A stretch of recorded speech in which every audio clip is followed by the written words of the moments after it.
Hello, Emmanuel Shachaf. Hello, hello. Identity, the quest for Israel's future. Visualizing what is happening right now here in Israel, would you say that chaos is the top headline of the news? Definitely. Chaos is the word of the day, of the week, probably of the month, and it's here to stay for quite a while. Is there anything that you would recommend the Israeli government in order to prevent this kind of chaos? Yes, to stand down and completely stop legislating the legal coup that they want to push through no matter what. You've seen Benjamin Netanyahu when the day after he was in the hospital, he was, let's say, gently paralyzed in between the two ministers, talking on top of his head. So what practically would you see can be a step that politically the Prime Minister of Israel, Benjamin Netanyahu, can practically do? I don't know whether he can. I think he's not in control. So I just don't see it happening. To stand down completely from the legislation is something that he will probably not be able to push through against the people in his party, and not against the Minister of Justice. So this is a severe problem, because we're going full speed into the abyss, and the Prime Minister is nowhere to be found to stop the bus. And maybe the Israeli judges, the Supreme Court, are going to be stopping the bus. What is your say about it? That may actually happen, but I'm not sure that'll stop the bus, because the Prime Minister himself has not said that he will definitely honor the judge's decision. So we may, if the judges really cancel the reasonableness law, or the law that cancels the reasonableness law, if they cancel that, it's not clear that the government will honor that decision. So the saga will continue. We'll see then we'll have a severe constitutional crisis, and not just a slight constitutional crisis like we have now. We've been serving for many years in the Israeli Mossad. From your perspective, the head of the Mossad, in this kind of severe crisis, he gets two phone calls on his table at the same day. The first is the law, the Supreme Court. The other one is the government, the Prime Minister. What telephone should he take first? Well, he has already said that he will take the good side, which I presume is the law in this case. But he's on record that he will take the side of the law, and so have other leaders of institutions. So there's going to be a constitutional crisis if the institutions of the state take the side of the law, and the government is against the law. We have a problem. You've been serving for so many years also in the Israeli Air Force, and many pilots are saying right now they wouldn't like to serve in the Israeli army while this chaos is happening. Can you really understand their move? Yes, I can absolutely understand them. I think they're right. I think it's part and parcel of civil resistance. They signed up to serve a democratic country, democratic state.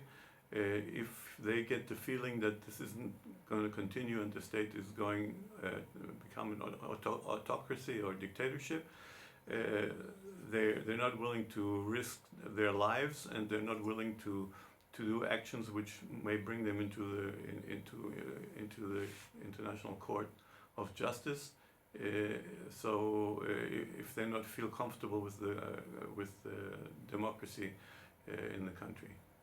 You think that the Israeli army on due date won't be able to defend the Israeli population if a war will take place?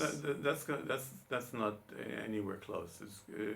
Unless the government is totally reckless, and it is reckless, but I don't think it's that reckless yet. The army is not falling into pieces. The army is severely challenged, and I think the Chief of Staff and also the Minister of Defense have made that clear to the government, that there's a problem. Okay, a huge one, a big problem, and it's getting bigger by the day. And one of the reasons they're not spelling it out is to not make it bigger. but it's getting bigger by the day. So if the government doesn't heed and refuses to step back, we will have a problem eventually. Let's talk a bit about the northern part of Israel and the border with the Hizbollah, with Lebanon. How close do you think we are towards a war out there with all what is happening in all the statements? I think we're very close, simply because it's a very fragile situation. Okay, it can happen not on purpose, but it can happen by accident. Somebody makes a wrong move, somebody shoots, somebody. It just can happen. Things like that. When there's a high tension a situation with high tension, you just don't know where this is going to go. And if Iran and or Hezbollah decide that they want to test us, they may just test us, and with all that entails.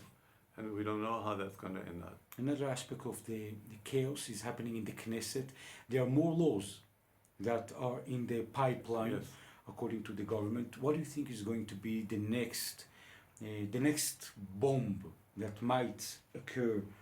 Well, the next the two laws lined up, which have nothing to do with the legal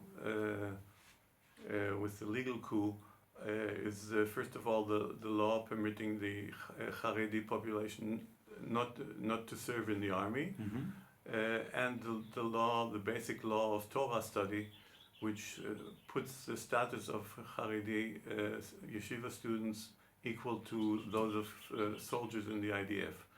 Both laws are extremely controversial, in particular on the background of the refusal of many of the reservists to serve, because they cut into the same problem. Okay, they show up. There are people who serve and there are people who don't serve. So these two laws, if they get to passage, there'll be a big resistance to it, and I just don't see it happen. Let's talk another aspect of the chaos is happening throughout the Israeli Arab population. You've been visualizing a very, very unique seminar with a deep understanding what is causing. One of the causes, yes, as you've heard, that there's a huge amount of violence in the Arab population. Where from the beginning of the year until today, there are 135 citizens have been killed by criminals in the Arab population.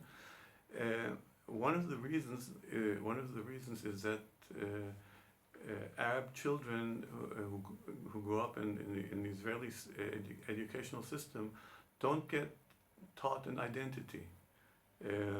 They're obviously not Jewish, and there is no such thing as an Israeli identity, so they don't get taught either of those. But it's also not legal to teach about Palestinian identity in Israel, because there is no such thing as a Palestinian. So they don't get taught any identity. So they have to look for an identity themselves, and this is why they align with groups of people who sometimes don't go on the right path and go and turn out to be criminals. So this is one of the reasons. It's not the only reason, but it's one of the reasons, and it must be pretty difficult to grow up without a clear identity. The chaos is happening also in Gaza. Yes. That's amazing. Yes, I think the fact that we've had a lot of resistance here in Israel against the government has empowered people in Gaza to raise their hand against Hamas, and there have been demonstrations of hundreds of people, and we'll see how that turns out, but Hamas will have to take heed. And another part of the chaos is the huge new conversation within the state of Israel regarding the separation in between the Israeli and Judea. Yes. Now, from your perspective, that you are leading a dialogue for so many years about the separation of the cantons. So this kind of dialogue, do you see an upside regarding that? It's absolutely, it's a positive development. First of all, people feel very strongly about it, and they feel very strongly about the option of being able to separate.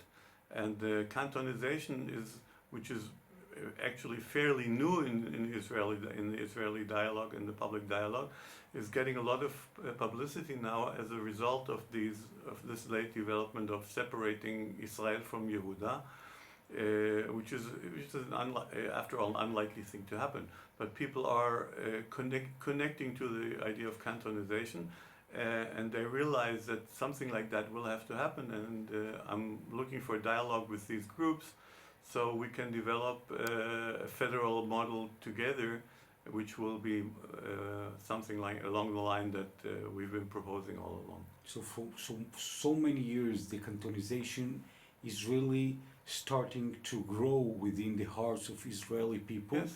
So if you would emphasize one practical line in your books, in the maps that you've developed with your team, what deep understanding there is, what basically would be the separations of cantons within Israel? I think the central issue is that to give people autonomy in their regions, where they can determine how they want their government to be run, like the states in the United States, like the Länder in Germany, and like the cantons in Israel. We just have to work on that. Identity, the quest for Israel's future. Imalu Shachaf, people that want to be part of this unique way of thinking that you are leading for so many years, how can they approach you? On Facebook, the Federation Movement, or Identity, the Quest for Israel's Future, or Emmanuel Shachaf. Emmanuel Shachaf, Identity, the Quest for Israel's Future. I want to thank you very, very much. Thank you.